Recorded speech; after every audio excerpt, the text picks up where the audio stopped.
सेवा में नहीं होगा, ठीक है ना? और उसकी मंदिर की कोई जिम्मेदारी भी नहीं होगी। अगर आप किसी गैर व्यक्ति को या कोई अनजान व्यक्ति को या किसी भी व्यक्ति को आप ये कहते हो कि ये मंदिर में मेरी तरफ से सेवा है, तो ये ध्यान कर लेना कि वो सेवा आपकी मंदिर की नहीं होगी जब तक कि वो सेवा मेरे पास में मेरे को पता ना लगे, ठीक है ना? और मेरा एक अपना अपना रुतबा है कि यदि आपकी 1 रुपए की भी सेवा होती है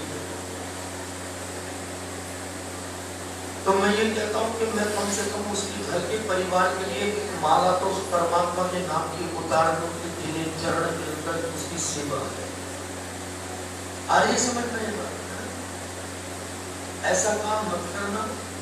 मैं हमेशा कह देता हूँ, आज मुझे 6 साल हो गए इस मंदिर में और 6 साल से मैं केवल एक उम्मीद के ऊपर कार्य करता हूँ। बार बार कहता हूँ कि कोई भी काम ऐसा नहीं तो पैसे से ही होता है। पैसा आपके पास में और व्यक्ति ना हो तो क्या होगा? आप शादी विवाह कर रहे हो, पैसा बहुत लगा दिया, कोई परिवार का ना हो वहां क्या होगा? किस काम का है वो पैसा, किस काम का वो सब? तो हर कार्य पैसे से भी नहीं होता। आप लोग जरा सुन लो थोड़ा सा, जरा सा मैं बोलना, मैं जल्दी नहीं बोला इसमें। मन बड़ा दुखी होता है सब। आप लोग परिवार की तरह से बैठे हो, उसके परिवार में बैठे हो, तो ये जो बात है हमें उसको उतार देना और जो कोई विदेशी तो उसको भी आप समझा दो। कोई भी आपको सेवा देनी हो तो सेवा मेरे से पूछ करके ही दे, अन्यथा वो सेवा ना दो। क्या होता है? सबसे पहले तो उस पिता की बदनामी है जिसकी हम शरण में बैठे। दूसरे नंबर पर बदनामी मेरी भी है। आप लोगों के जहन के अंदर, हम लोग सबके अंदर एक आदत है, बड़ा अच्छी बात दिमाग में तुरंत नहीं आएगी और गलत बात तुरंत दिमाग कर जाएगी। उसमें क्या होगा? बोले कि पंडित जी जो है ये किसी को मुद्दा बना रहे हो, गलत है कि सही है? हाँ ना, कुछ तो बोलो बूढ़ी माँ, सही है कि गलत? आप लोगों के जहन में एक बात होगी कि पंडित जी के साथ मुद्दा बना दिया है, तो आगे नहीं आते और दूसरे को भेज देते। कल भी मेरे पास में कोई आया है और कोई व्यक्ति भी मेरे से कह रहे थे किसी बात के लिए, तो इस चीज के अंदर मैं हाथ जोड़ के आप लोगों से कहूंगा कि अन्य व्यक्ति को, किसी को भी आप सेवा दे रहे हो मंदिर के लिए या मंदिर के अंदर जो भी कार्य के लिए, तो वो पहले मुझसे संपर्क कर लो। आगे समझ में? और कोई मिले तो मुझसे भी आप किसी बात को, क्योंकि मैं हमेशा एक ही बात को कहता हूँ कि यहाँ बड़े से बड़ा उत्सव हो गया और ठाकुर जी ने बहुत बढ़िया उत्सव करवाया और बड़ी खुशी की बात है कि अब भी समझ लेना, सुन लेना भी है। अभी मैं जो बात कह रहा था कि प्रार्थना में बल होना चाहिए तो सारे कार्य सिद्ध हो जाते हैं, है ना? मन में चमुट्ठी की नरसिंह भगवान का यहाँ प्राकट्य होना चाहिए, है? और कम से कम 6 महीने से मेरे मन की बात और बड़े रोग से बोला था कि आना है तो आ जाना, नहीं तो अपने घर बैठो। और ठाकुर जी ने ऐसी कृपा करी कि आज वो कार्य को अपने हाथों से सिद्ध करवा दिया। और सबसे बड़ी बात, मैं अभी जयपुर से आ रहा हूं, मैं भी सुबह 4 बजे का निकला हुआ हूं। सारा दिन दोपहर के अंदर तपा भी दिया और ये दूसरी चांद से के नरसिंह भगवान ने तो व्रत ही रखवा दिया, ठीक है? और सबसे बड़ी बात कि नरसिंह भगवान कह रहे हैं कि पहले मेरे भक्त को मंदिर में पहुंचा दो और उसके बाद में फिर मैं मंदिर में आऊंगा। तो सबसे पहले प्रहलाद जी का आगमन हो गया है मंदिर में। दर्शन तो अभी नहीं हो पाएंगे, तो प्रहलाद जी को पहले भेज दिया और नरसिंह भगवान जो है पीछे पीछे आ गए। तो ये जो बात है कि मैं कहना चाह रहा हूँ कि मन के अंदर तुम्हारी एक आस्था हो, मन में एक विश्वास, मन में एक उमंग और मन में एक भाव हो, तो मंदिर जाने की जरूरत नहीं, मंदिर वाला तो तुम्हारी चौखट छुएगा। शबरी के गुरु कौन थे? शबरी के गुरु कौन है? पता किसी सुनते रहो राम कथा, बात करता रहो, गीतों का बुलावा है तो आओ बैठो, समय काटो, तो मैंने तो कटी है, ऐसा काम मत करो। और मैं बार बार कहता हूँ कि सत्संग से ही तुम्हारे हमारे जीवन में परिवर्तन आ सकता है। शबरी माता के गुरु कौन? शबरी माता के गुरु मदन ऋषि हैं। और मदन ऋषि ने एक ही बात कही थी कि बेटी की चिंता मत कर, मेरे कहने के अनुसार। समझना तो बड़ी बात है, वो भी एक पूरा है और आप भी एक पूरा है। उन्होंने एक ही बात कही कि बेटी की जहाँ बैठी है वहीं बैठी है ना, और किसी से कोई डिमांड मत करना। तो कितनी बड़ी बात है, किसी से कभी मांगना नहीं, क्योंकि मांगने से ये सर जो नीचा होता है, और सबसे बड़ी बात कि उसकी मर्यादा का उल्लंघन हो जाता है।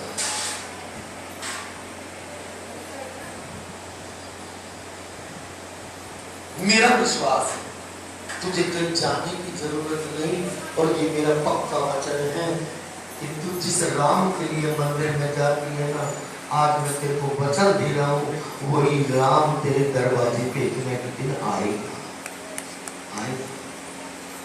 इसका विश्वास था, और जब विश्वास था और श्रद्धा थी, भाव था, एक उमंग थी, तो शबरी माता की केवल एक ही बात थी। नाम शबरी नहीं है, मां ने नहीं रखा शबरी मां। शबरी मां का नाम शबरी नहीं है, तो क्या है? भीड़ जाती में उत्पन्न तो नाम मिलनी पड़ गया। शबरी तो कब पड़ा? बोले तो जीवन में सब्र से बैठा रहता है, बात बात में ये नहीं कहता कि अब मुझको ये रोटी दो, अब मेरे को दाल दो, अब मेरे को औलाद दो, अब मेरे को मकान दो। जिसने सब्र खाया वो सबरी हो गया। राम की गाथा एक ऐसी गाथा है कि भगवान ये कहते हैं कि जो कोई आए तो मैं सब कुछ देने को तैयार हूं। रोटी मांगो रोटी दूंगा, मकान मांगो मकान दूंगा, दुकान मांगो व्यापार मांगो, सब कुछ मांगो, जो मांगोगे मैं दूंगा। परंतु कोई व्यक्ति आकर के ये कहे कि हे प्रभु मुझको तेरी भक्ति चाहिए, तो भगवान को संकोच होगा और वो ये कहेगा मुझे सोचने का मौका दे। मेरी भक्ति इतनी बड़ी हो गई कि भगवान को भी सोचना पड़ता है हमारे लिए, ये दूर के नाम।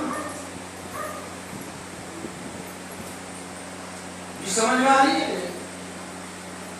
क्या बोला उसने? कि भक्ति के लिए मेरे को सोचना पड़ेगा।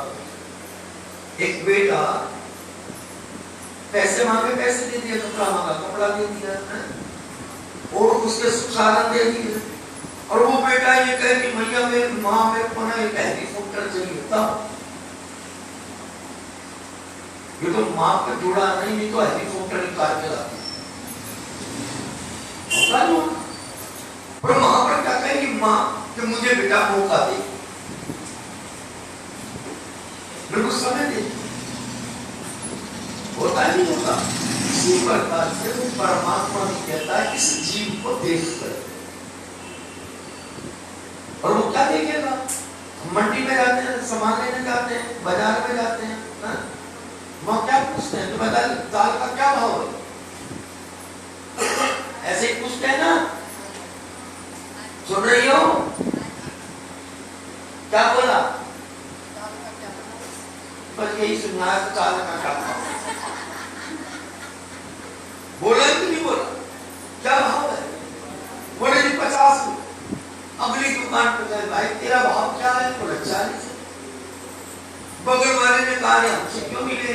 तो तुम्हारा क्या जवाब होगा बताओ? अपने किसी को क्या बोलोगे आप? महंगी है, क्योंकि पैसा है, क्योंकि पैसे को देख के महंगी है। आप क्या बोलोगे शुद्ध भाषा में? अरे भैया तू अपना भाव सही कर ले, बोलोगे कि नहीं? तुम अपना भाव सही कर ले तो मैं तेरे से ले, उसका भाव सही है तो मैंने उससे ले लिया। ऐसे ही वो भी खरीदार है, वो भी तुम्हारे भावों को देख रहा है ना? तुम्हारा भाव कैसा है? लालची किस्म के हो, लोभी हो, कामी हो, क्रोधी हो, क्या हो? ये तुम्हारा लोभ, तुम्हारा जो कामना है। अभी ये जो प्रहलाद जी आ रहे हैं ना, इन्हीं प्रहलाद जी का नाम 5 साल की अवस्था में भगवान का मिल जाना। और तुम्हारी क्या उम्र हो रही है? हमारी सबकी क्या उम्र हो रही है? कोई तो चलने की तैयारी में है ना, किसी के झाड़ियों में पैर लटक गए है ना, फिर भी बाल काले करने ना छोड़े। हो रहा है कि नहीं हो रहा? कितनी उम्र बीत गई, क्या भगवान मिला? मुझे तो भगवान तो छोड़ो, तुम अपने परिवार को भी अपना नहीं बना पाए, भगवान को तो तब अपना बनाएंगे। बना पाए? हम नहीं बना पाए। और ये मतलब है कि तुम तो पहले देख लो, बोले शुरुआत पहले अपने से हो, पति से ना हो, पत्नी से ना हो, पहले अपने से। हम क्या सोचते हैं, पहले वो करे तो हम करें, उससे ना हो, शुरुआत अपने से। और वो शुरुआत कैसी? बोले कि आपने कभी देखा है क्या? हमें तो मिला नहीं। 5 साल का बच्चा और 6 महीने में उस परमात्मा को पा जाए, इससे बड़ी और क्या बात है? पर वो मिलेगा कब? आप लोग अधूरे चल रहे हो थोड़ा सा। अच्छा माफ करना थोड़ा सा है। गुरु किस किस के पास है अभी जीवन में? है कोई? है किसी के बैठे हो जितने किसी के गुरु बने हुए हैं? किस कहाँ है गुरु?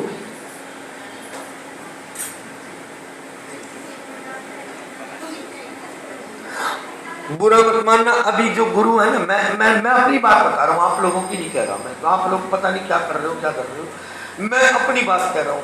मैंने अपने गुरु को जीवन में धारण किया वृंदावन में, और वृंदावन के अंदर जाकर के गुरु दक्षिणा ले ली, गुरु दीक्षा ले ली,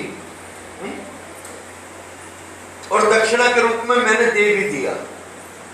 आप लोगों ने दक्षिणा नहीं दी है, गुरु तो बन गया, दिया दक्षिणा है ना, फ्री फंड में लेके बैठ गए, गुरु बन गया। गुरु की आवश्यकता मैंने पहले भी बताया है कि इसको पाना है तो गुरु जीवन में आना चाहिए, पर वो गुरु नहीं जो तुमको सुख दे दे। सुख तो तुम्हारा पैसा तुमको देगा। अरे तुम्हारा पैसा सुख दे रहा है कि कोई और तुमको सुख दे रहा है? बोलो बोलो ना। पेटीएम सुख दे रहा है? अरे कुछ भी हो, मतलब जो पैसा है वही तो तुमको सुख दे रहा है, शांति तो नहीं दे रहा ना। अगर शांति किसी को मिली तो बताओ, शांति बढ़ी कि सुख बढ़ा? तो फिर रखते क्यों नहीं? इन सुखों के ढेले में कब तक पड़े लोग?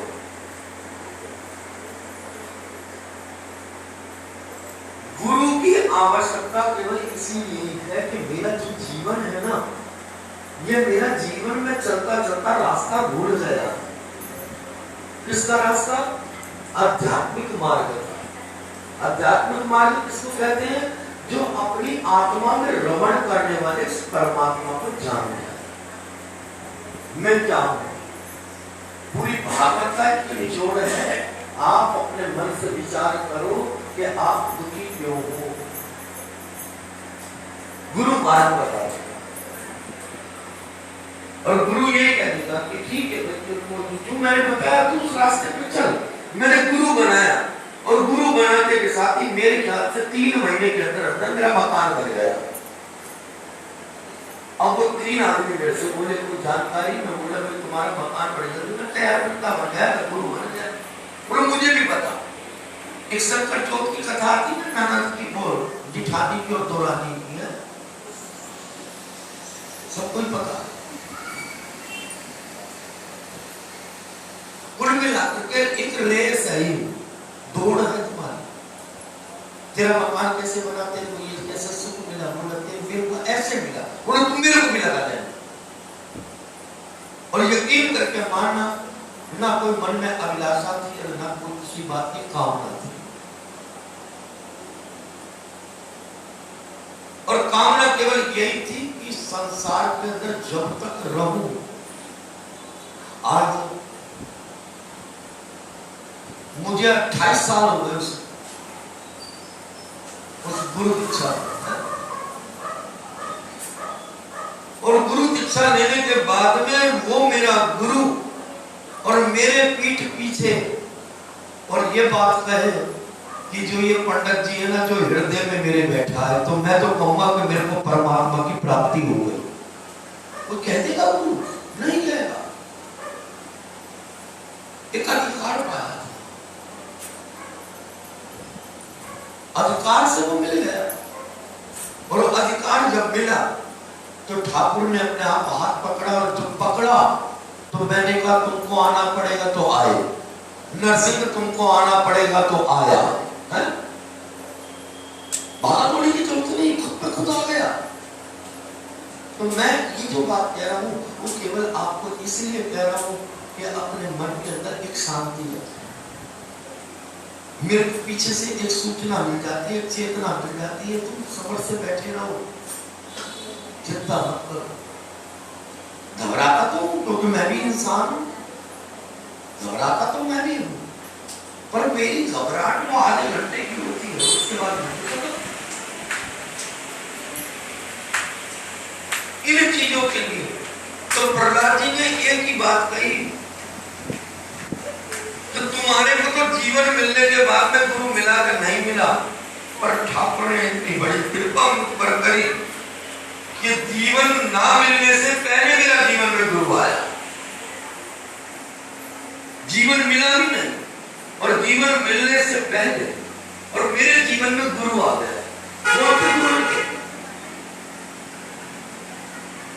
अरे प्रहलाद जी के पिता ने क्या कहा, एक तो ट्यूशन रखवा दिया, कहा कि इसको जरा पढ़ाओ लिखाओ।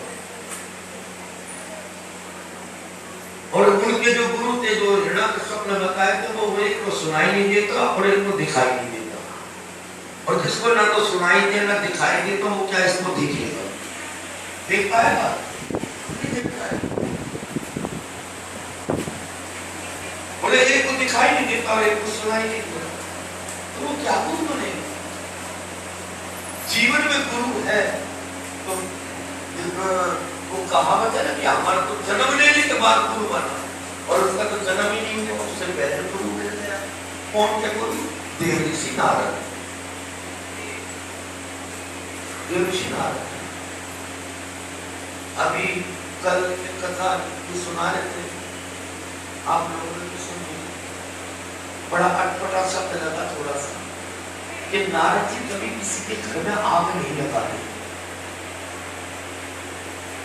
नारद जी का काम झगड़ा करवाना नहीं है, नारद जी परमात्मा का स्वरूप है, और जो परमात्मा का स्वरूप होता है वो किसी के घर में आग क्यों लगाएगा। इन 24 अवतारों में नारद अवतार है, और नारद कौन? भगवान का मन है। मन आप घर से फिर भागता है नहीं भागता। इस समय बैठे बैठे भी आप मन कर रहा होता है कि कब अपना बंद करे और कॉमेडी करे, लेकिन ऐसा नहीं बनता, मन में आ ही जाता है कि ये कब छोड़े कब निकले।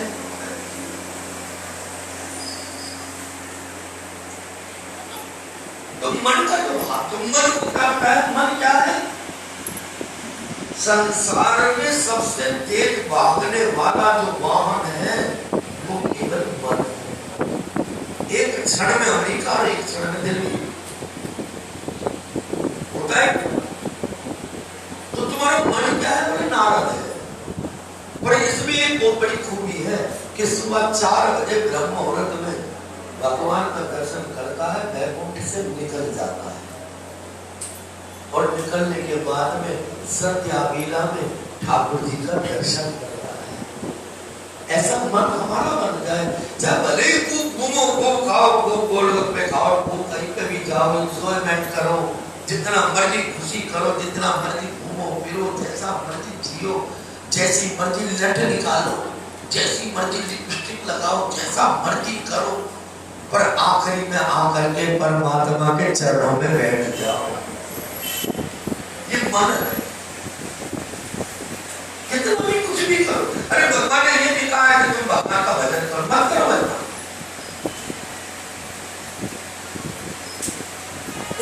मत करो।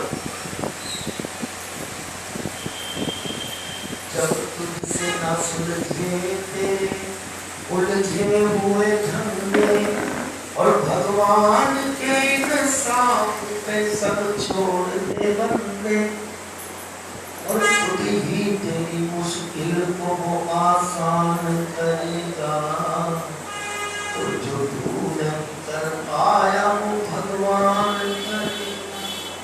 केवल आना है बस। हमसे ये नहीं होता है कि हम ले लो ना, आप ले सकते हो, बोलो ले सकते हो कि हम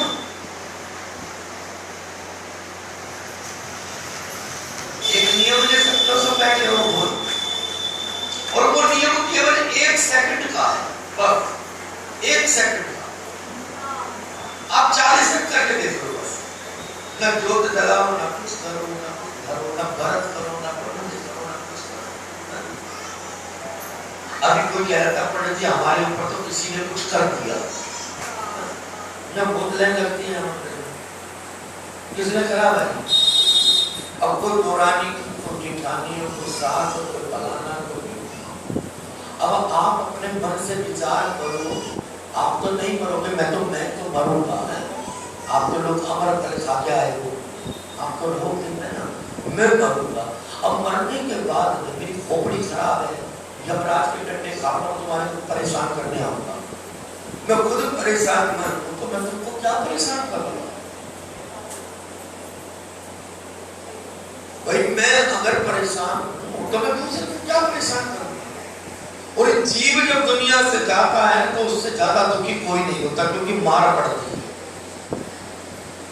और मार इसलिए पड़ती है कि दुनिया में जाकर के तूने 2 घड़ी भगवान के चरणों में बैठा, फिर हमारा जवाब निकलना था पकौड़ी खाए। बारिश आई तो बेसन लाए, पकौड़े तले, चटनी पीसी और मजा लिया। फिर काहे का भगवान और काहे का, तो वहां पर पूछा काची होगी, वहां पर कोई जवाब नहीं। तुम मैं खुद दुखी तो मैं तुम्हारे को क्या दुखी करूंगा? तुम पहले तो इस खोपड़े के अंदर जो ये बातें बैठी हुई है ना, किसी ने कर दिया, किसी ने धर दिया, इन चीजों को मन से हटा सकते हो? अगर किसी में इतनी बड़ी ताकत है कि वो तुम्हारे ऊपर एक हल्दी की काट फेंक दे और तुम्हारे सर में दर्द हो जाए, तो इसको हटा देना ये किसी काम का नहीं, तो वही बड़ा हो गया। और जो तुम्हारे सर में दर्द कर सकता है, जो तुम्हारे को दुख दे सकता है, तो उसको भी देगा। तो फिर क्यों धक्के खाए परिक्रमा में, क्यों धक्के खाए बाबा में, क्यों कथा सत्संग सुने? बोले कि भूत नहीं है, ये मरा हुआ भूत कभी परेशान नहीं करता, परेशान करता है तो ये जिंदा भूत करते हैं ना। ये सारे जिंदा भूत ही तो है जो एक दूसरे को डरा रहे हैं, धमका रहे हैं। डरना है तो इससे डरो, कोई भूत है कोई भूत नहीं है। और मेरे जीवन में तो भूत कम हुए, भूत नहीं ज्यादा हुए।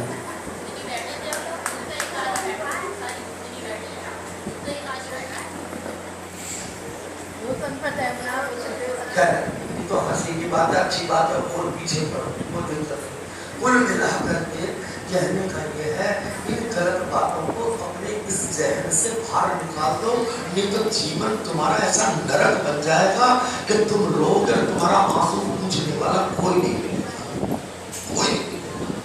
और गर्भ में गिरते चले जाओगे।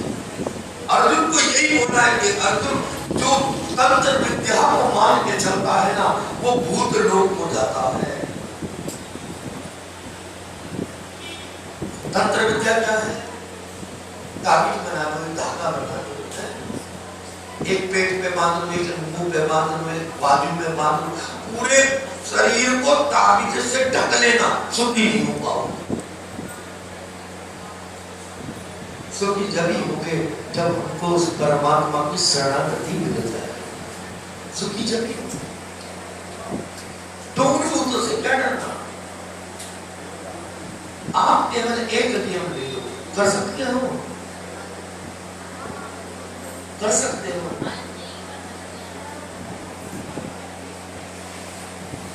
श्रद्धा से मैंने बार बार कह रहा हूं, 56 वो कहते हैं करोड़ों रुपए के पकवान शादी ब्याह में खूब स्टाले लगाओ, खूब खाना पीना बनवाओ, पर एक बात याद रखना, नमक नहीं है तो सारे पकवान बेकार है कि नहीं? मटर पनीर फर्स्ट क्लास बना हुआ हो,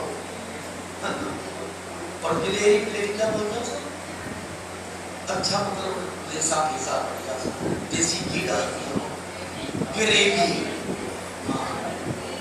हाँ गिरेवी, ये सारे नाम भी तो गिरेवी वाला है, खूब खाओ, कितना ही बढ़िया देसी घी डालो, और सही मायने में देखा जाए उसमें नमक ना हो तो क्या होगा, सब बेकार है ना।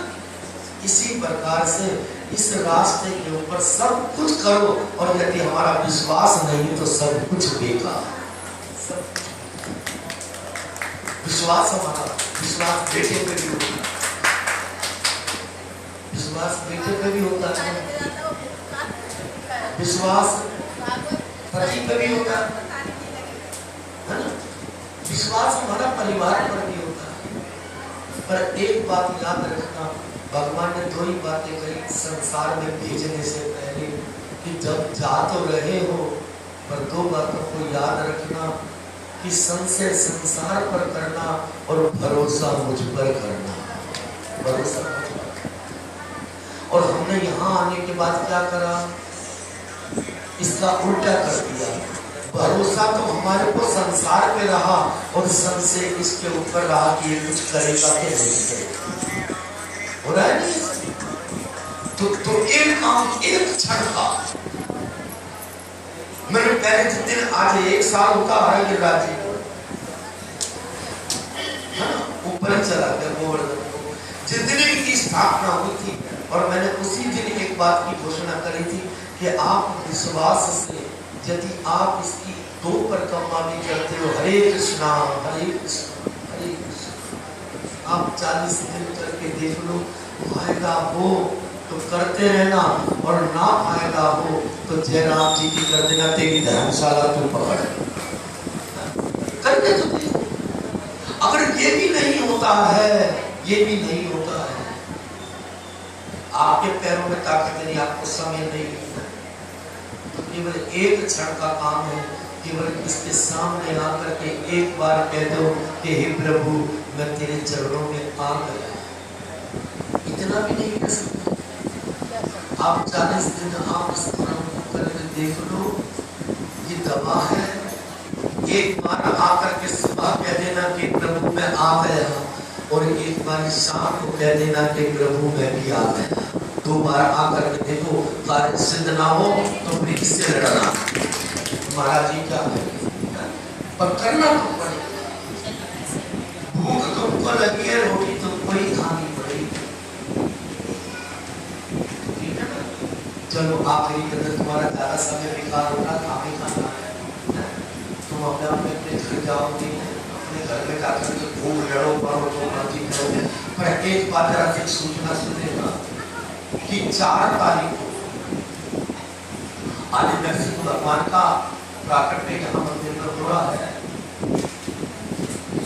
और बाकी तो उसकी हर इच्छा कि कौन से समय के ऊपर होगा, अर्धरात्रि में है ना, जब दुनिया सो रही होगी तब ठाकुर जी आएंगे। कुल मिला 4 बजे वो 4 तारीख अब सुन ले भाई साहब, 4 तारीख को पहला वास होगा ठाकुर जी, शयन होगा इनका, भगवान जो है शयन करेंगे, प्रहलाद जी चरणों में बैठे रहेंगे, मुखारबिंद का दर्शन नहीं होगा, है ना। अभी नहीं करना तो कोशिश भी मत करना, आपको देखने की मुखारबिंद का दर्शन भी नहीं होगा। आप लोगों से केवल एक ही बात है कि मैंने अभी कहा कि भूख तुमको लगे तो रोटी तुमको खानी पड़ेगी, जब भी भूख मिटेगी। ये नरसिंह भगवान आ रहे हैं, दो मिनट के लिए बस। नरसिंह भगवान जिस समय वास लेंगे, आप लोगों का सबका सहयोग मेरे को मिल सकता है? कैसा मिलेगा? एक तो आपको 2100 रुपये लाते हैं,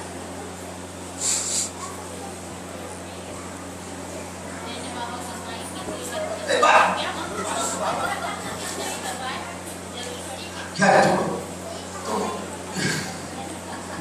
2100 मारो बोली तो एक काम कर लेना, यहाँ पर आपको बाबा के चरणों में माला रखी मिलेगी, है ना।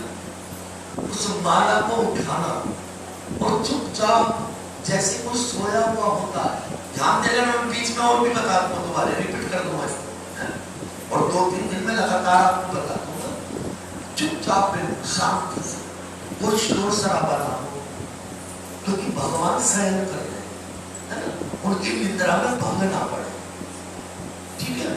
हमने उनको जगाना नहीं, हमने जगाना है तो कैसे, बोले उनमें शक्ति देनी है, और शक्ति जब भगवान में आएगी तो वो खुद पे खुद खड़े होंगे, तुम्हें खड़े ना करने की जरूरत है। तो आप लोग क्या करोगे, बोले कि वहां से माला उठानी है और एक एक आसन लेना है, और एक मैं मंत्र आपको बता दूंगा, एक माला उनके चरणों में बैठ करके और वो माला आप उतार देना, ये सिद्ध पीठ बन जाएगा और आप कभी कर सकते हो आप लोग,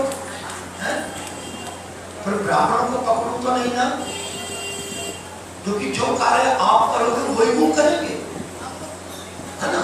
और उसका मेरे को आपको 11,000 रुपया देना पड़ेगा। अरे तुमने जो कहे, अगर मैं ब्राह्मण को बैठाता हूं तो ठीक है ना, अगर ये ब्राह्मण को मैं बैठाता हूं इसी काम के लिए, सुन तो हंसी होगी बात है, सुनो। अरे यहाँ पैसे दे भैया, अपनी खोपड़ी में मत बैठा के, पंडित पैसे मांग रहा था। कोई मिलाकर कहने का ये है कि जो कार्य का हमारे को 11,000 रुपया वहां देना पड़ रहा है, वो कार्य आप सिद्ध करोगे और वो 11,000 रुपये का तुमको अगले दिन फलूदे का गिलास मिलाऊंगा, कम से कम तुम्हारे पेट में तो जाएगा, खाओगे ना सब। हाँ, उसके लिए तुम्हारा थोड़ी ना। तो कुल मिलाकर खैर तो हंसी की बात है, ये मैं बीच में और आपको बता दूंगा, आप जितना करोगे उतना पाओगे, जितना करोगे उतना पाओगे। एक माला उतारो, चाहे 2 माला उतारो, चाहे 5 उतारो, जितनी आपको समय हो, और उनको जागृत अवस्था में दिखाना, क्योंकि नरसिंह देव का प्राकट्य वही होता है जहाँ भक्तों की बड़ी पुकार होती है ना, भक्तों की पुकार है। और ये जो आप लोग करोगे भक्तों की पुकार है कि प्रभु आप हमारे इस स्थान पर आओ, जिससे कि हमारे जीवन के अंदर जो ये अहंकार है ना, ये हमारा खत्म हो जाए और हम आपके चरणों में लीन हो रहे हैं, आपके सानिध्य में रहे, आपका संग हमारे को हमेशा मिलता रहे। आप लोग कर सकते हो? अगर हमने एक दिन में अगर 10 ने माला उतारी, अगर एक उतार दो, मामूली सी बात है, एक ही की बात है ना, अगर एक उतार दो तो कितने मंत्र हो गए? अगर एक माला का कितने मंत्र है? तो माला का नहीं पता होगा, 108। अगर 10 ने जप ली तो कितने मंत्र हो गए? 8 गाय 80 है, 1080 हो गया ना। 1080 मंत्र का जाप और आपने कितनी देर में करा? मुश्किल से मुश्किल केवल 10 मिनट।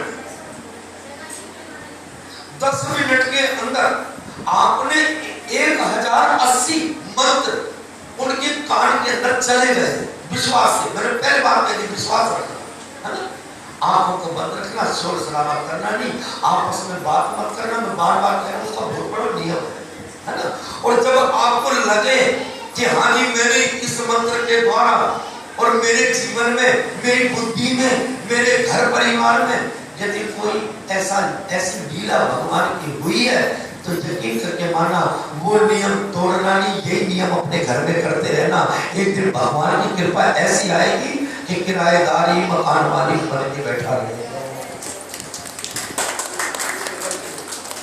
आप लोग माला में लिया होगा है और 4 तारीख से इसको हम शुभारंभ कर रहे हैं और 9 तारीख को 5 दिन होगी लगातार, 5 वास हो गए, 5 हो जाए 6 हो जाए, जितना भी होगा, जितने 5 दिन को उतना आनंद है। कम से कम 5 तो है। अब तुझको केला खाने को नहीं तो भगवान को कहां से दूं? कुल मिला करके जैसी भी व्यवस्था होगी, अभी नहीं बोल रहा मैं किसी बात को, आपका जो कार्य है आप करना और जो उनका कार्य है वो खुद करें। और यही समझ के चलना ये गुरु मंत्र हमको मिल गया। किसने दे दिया? नरसिंह भगवान ने। और इसको जीवन में उतार लेना और जितना इसका जाप कर सकते हो करना, अपने घर के अंदर समय निकाल के। कोई पाबंदी नहीं, कोई नियम नहीं, रोटी पानी खा करके, चाय पानी पी करके, बिना नहाए धोए जैसे भी हो करो, बस करो बस। क्योंकि शुद्धि केवल मन की हो, शरीर की ना हो। साबुन लगा के शरीर को साफ तो कर लिया, पर मन को कैसे करोगे? और थोड़ा थोड़ा कास्टिक सोडा मिलता हो तो देख लेना।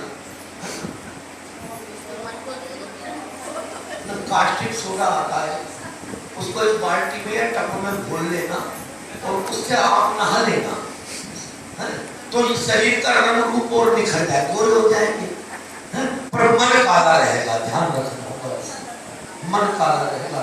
इस मन को साफ कर लो और इस मन को साफ कर और फिर भगवान का यजन भजन करना और फिर आनंद देखना। जय जय श्री राम, बोलो नरसिंह भगवान की जय। क्या हो अपने घर? अरे वो काम, अरे वो चाय बन रही है तो दे दो ना इनको। अरे दादा भैया मर गया तो प्रसाद दे दो इनको।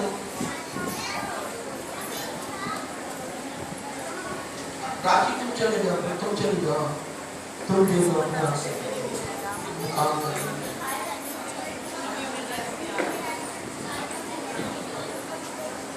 यार मैं पैसे भी देते तो 250 रुपए चाय